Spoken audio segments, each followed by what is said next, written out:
আসসালামু আলাইকুম সুপ্রিয় দর্শক, চলছে ইসরায়েল হামাসের ভয়ানক যুদ্ধ।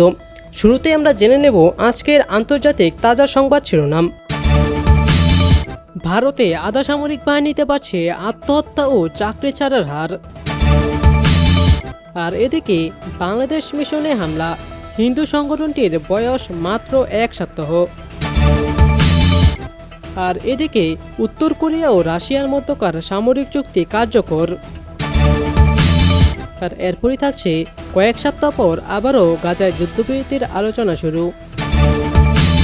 সুপ্রিয় দর্শক, এতক্ষণ শুনছিলেন সংবাদ শিরোনাম, এবার শুনবেন বিস্তারিত। কিন্তু তার আগে কে কোথা থেকে এই ভিডিওটি দেখছেন সেটি এখনই নিচে কমেন্ট করে জানিয়ে দিন।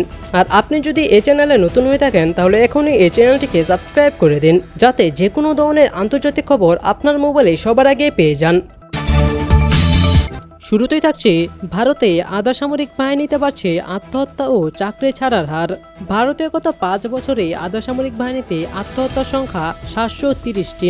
সরকারি খতিয়ান বলছে আধা সামরিক বাহিনীর মধ্যে দুই ধরনের প্রবণতা দিন দিন বেড়ে চলেছে, যা যথেষ্ট উদ্বেগজনক। এর মধ্যে একটি হলো আত্মহত্যার প্রবণতা, অন্যটি সময়ের আগে স্বেচ্ছা অবসর বা ভলেন্টারি রিটায়ারমেন্ট। এক প্রতিবেদনে বলা হয়েছে, সম্প্রতি স্বরাষ্ট্র মন্ত্রণালয় রাজ্যসভাকে তথ্য দিয়েছে গত 5 বছরে 730 জন জওয়ান আত্মহত্যা করেছে।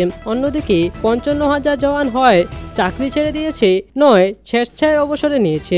স্বরাষ্ট্র মন্ত্রণালয়ের তথ্য অনুযায়ী বেশিরভাগ ক্ষেত্রেই আত্মহত্যার কারণ ব্যক্তিগত।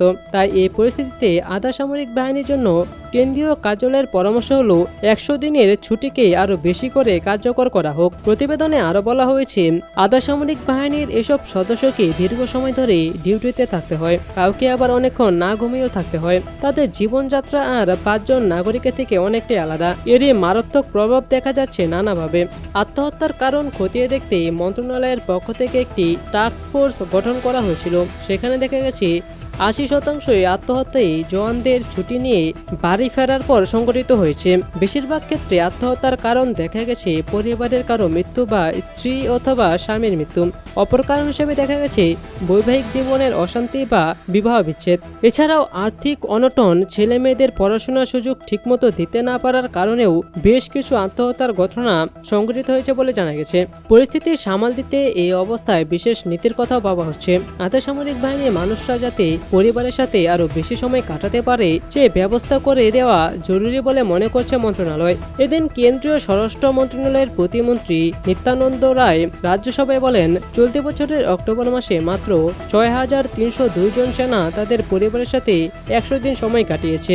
2023 সালে এই সংখ্যাটি ছিল 8,636 জন ও 2021 সালে সংখ্যাটি ছিল 7,864 জন। স্বরাষ্ট্র মন্ত্রণালয় টাস্ক ফোর্স এই মর্মেই বিশেষ ব্যবস্থা নেওয়ার তাগিদ নিয়েছে, যাতে আরও বেশি জওয়ান তাদের পরিবারের সাথে সঠিকভাবে ছুটি কাটাতে পারে। সে ব্যবস্থা করা জরুরি বলে জানিয়েছে টাস্ক ফোর্স। আর এদিকে বাংলাদেশ মিশনে হামলা, হিন্দু সংগঠনটির বয়স মাত্র 1 সপ্তাহ। দিন কয়েক আগে ভারতের ত্রিপুরা রাজ্যের আগরতলায় অবস্থিত বাংলাদেশের সহযোগী হাইকমিশনে যে হামলা হয় তাতে যুক্ত থাকার অভিযোগ উঠেছে হিন্দু সংঘর্ষ সমিতি নামে একটি সংগঠনের বিরুদ্ধে। দ্য ইন্ডিয়ান এক্সপ্রেসে প্রকাশিত প্রতিবেদনে দাবি করা হয়েছে, ওই সংগঠনটি 1 সপ্তাহ আগে তৈরি করা হয়েছে। দাবি করা হচ্ছে হিন্দুদের এবং হিন্দু মনোভাবাপন্ন সমস্ত সংগঠনকে একজোট করতেই নাকি হিন্দু সংঘর্ষ সমিতি গড়ে তোলা হয়েছে এবং এই পদক্ষেপের নেপথ্যে RSS ও BHPর মতো বৃহৎ ও প্রথম সারির হিন্দু সংগঠনেরও প্রভাব রয়েছে। HSS এর নেতা শঙ্কর রায় দ্য ইন্ডিয়ান এক্সপ্রেসকে জানিয়েছেন, গত সপ্তাহে সারা ভারতে এমন একাধিক সংগঠন গড়ে উঠেছে। উল্লেখ্য যে দেশদ্রোহিতার অভিযোগে গত 25 নভেম্বর ঢাকা বিমানবন্দর থেকে ইসকনের সন্ন্যাসী চিন্ময় কৃষ্ণ দাসকে গ্রেপ্তার করা হয়। অভিযোগ, এই গ্রেপ্তারের পর আগরতলায় বাংলাদেশের ওই কূটনৈতিক ভবনে হামলা চালায় HSS।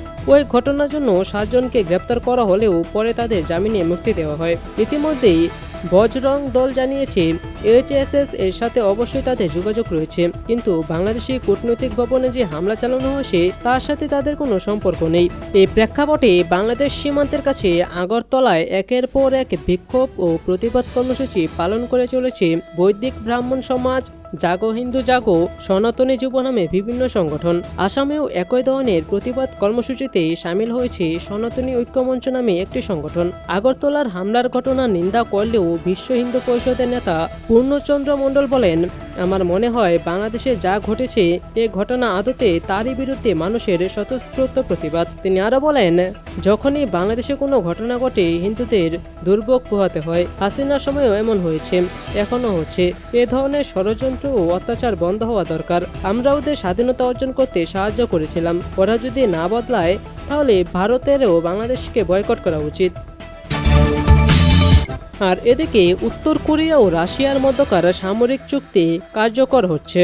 রাশিয়া এবং উত্তর কোরিয়ার মধ্যকার ঐতিহাসিক সামরিক চুক্তি দুই দেশের আনুষ্ঠানিক অনুমোদনের ফলে কার্যকর হয়েছে। উত্তর কোরিয়ার সরকারি বার্তা সংস্থা কেসিএনএ এ উদ্ধৃতি দিয়ে বার্তা সংস্থা এএফপি খবর জানায়, ঘটনাটা তখন ঘটেছে যখন আমেরিকা এবং দক্ষিণ কোরিয়া উত্তর কোরিয়ার বিরুদ্ধে রাশিয়াতে 10,000 সৈন্য পাঠানোর অভিযোগ এনেছে, যেসব সৈন্য ইউক্রেনের বিপক্ষে লড়বে। গত বুধবার মস্কোতে দুই দেশের সহকারী পররাষ্ট্রমন্ত্রীদের অনুমোদন পেপার বিনিময়ের মাধ্যমে এই সামরিক চুক্তি কার্যকর হয়। গত বছরের জুনে পিয়ংইয়ং এ প্রেসিডেন্ট ভ্লাদিমির পুতিনের সফরকালে কিম এবং পুতিন এই চুক্তিতে স্বাক্ষর করেন। এই চুক্তির মাধ্যমে স্বাক্ষরিত কোনো দেশ যদি অন্য কোনো দেশের দ্বারা আক্রান্ত হয় তাহলে দেশ দুটি কোনো বিলম্ব না করে পরস্পরকে সামরিক সহায়তা দিতে বাধ্য থাকবে এবং পাশ্চাত্য নিষেধাজ্ঞার বিরুদ্ধে একত্রে বিরুদ্ধাচরণ করবে। এক বহুপাক্ষিক পৃথিবী গড়ার লক্ষ্যে রাশিয়ার পার্লামেন্ট গত মাসে এই চুক্তির পক্ষে সর্বসম্মত ভোট দেয়। পিয়ংইয়ং এক ডিক্রির মাধ্যমে এর অনুমোদন দেয়। 2022 সালের ফেব্রুয়ারিতে রাশিয়া ইউক্রেন আক্রমণের পর থেকে উত্তর কোরিয়া ও রাশিয়া সম্পর্কের উন্নতি ঘটে। কয়েক সপ্তাহ পর আবারও গাজায় যুদ্ধবিরতির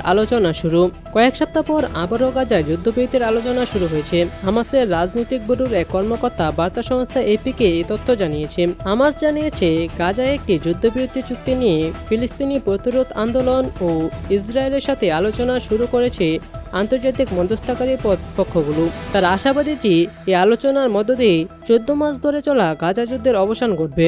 আল জাজিরা জানিয়েছে, হামাস ও ইসরায়েলের সাথে বারবার আলোচনা করেও যখন কোনো লাভ হচ্ছিল না তখন মিশরীয় ও মার্কিন মধ্যস্থতাকারীদের সাথে আলোচনা ইতি টেনেছিল কাতার।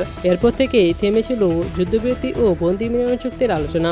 এখন আবার নতুন করে ওই আলোচনা শুরু হয়েছে। হামাসের রাজনৈতিক শাখার মুখপাত্র বাসেম নাইম বার্তা সংস্থা এপিকে জানিয়েছে, যদিও দীর্ঘদিন যুদ্ধবিরতির আলোচনা থেমেছিল, তবে এখন নতুন করে আলোচনা সক্রিয় করার চেষ্টা করা হচ্ছে যেন গাজায় বন্দী থাকা ইসরায়েলিরা মুক্তি পায়। একই সাথে ইসরায়েলি বন্দী ফিলিস্তিনিরাও যেন মুক্ত বাতাসে শ্বাস নিতে পারে।